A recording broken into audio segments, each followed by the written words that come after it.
नमस्कार, आप सभी का स्वागत है आपके अपने YouTube चैनल अपना सान्यवद में। आज हम आए हैं महर्षि चमन मुनि के तपोस्थली में, जहाँ लगभग 1000 वर्ष उन्होंने तपस्या की थी। कहते हैं कि यहाँ आके इस पोखरे में स्नान करने से असाध्य रोग, कुष्ठ रोग दूर हो जाता है। इसलिए यहाँ हर वर्ष एक विशेष मेला लगता है, जिसमें हजारों की संख्या में श्रद्धालु आते हैं और इसी पीछे जो कुंड दिख रहा है, इसी कुंड में वो स्नान करते हैं। माना जाता है कि च्यवनप्राश की उत्पत्ति भी इसी जगह पे हुई थी। पूरा डिटेल आपको हम इसी वीडियो में बताएंगे, बने रहे हमारे साथ इस वीडियो में। नमस्कार दोस्तों, आध्यात्मिक और ऐतिहासिक सफ़र के श्रृंखला को आगे बढ़ाते हुए आज हम आपको लेकर चल रहे हैं महर्षि चमन मुनि की तपोस्थली, जहां उन्होंने हजारों वर्ष तक तपस्या की थी। यह स्थान उत्तर प्रदेश के गोंडा जिले के पणिकृपाल ब्लॉक के सुभागपुर गांव में स्थित है। गोंडा शहर से इस जगह की दूरी लगभग 8 किलोमीटर है, जो गोंडा बलरामपुर मार्ग पर पड़ता है। यहाँ का नज़दीकी रेलवे स्टेशन गोंडा है, जिसकी दूरी यहाँ से लगभग 5 किलोमीटर है। यहाँ से गोंडा बस स्टॉप की दूरी लगभग 8 किलोमीटर है।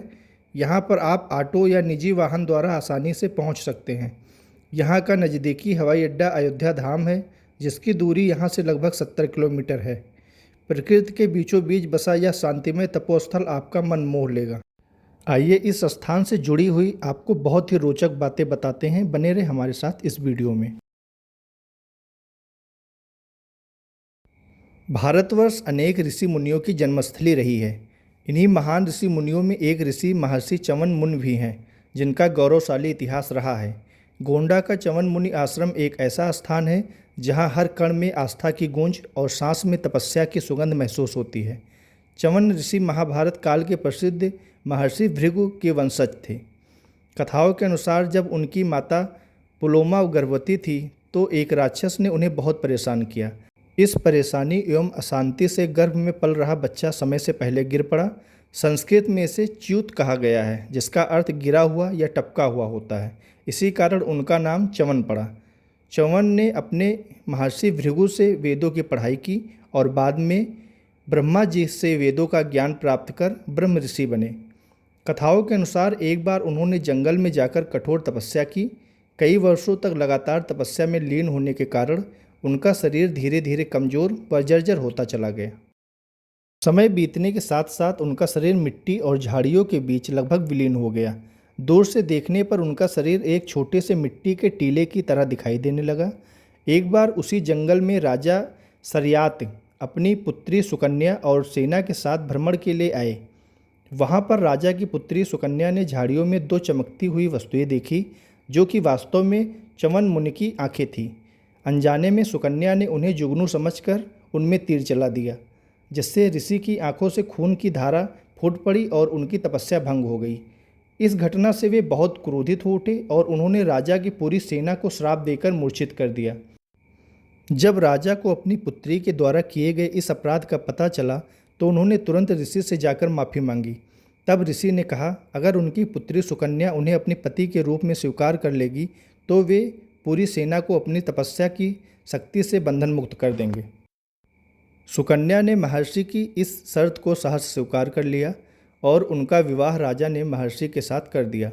भले ही चमन वृद्ध व दुर्बल थे, लेकिन सुकन्या ने पत्नी धर्म पूर्ण निष्ठा से निभाया। देवताओं के वैद्य अश्विनी कुमारों ने जब सुकन्या की यह निष्ठा देखी तो उनसे प्रसन्न होकर चमन मुनि को पुनः युवा बना दिया।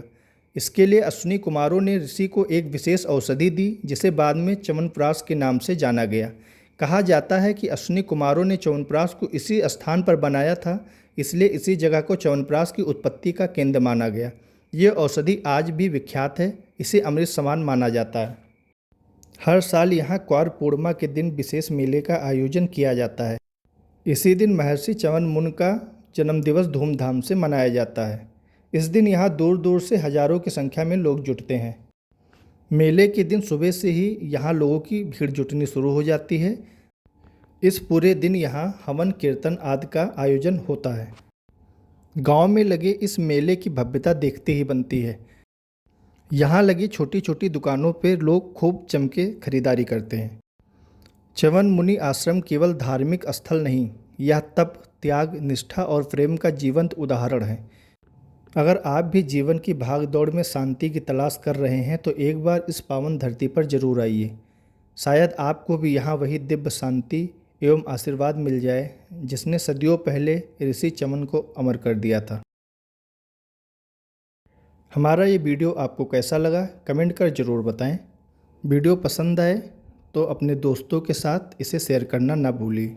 अगर अभी तक आपने हमारे चैनल को सब्सक्राइब नहीं किया है तो सब्सक्राइब ज़रूर करें। मिलते हैं अगले वीडियो में, तब तक के लिए नमस्कार।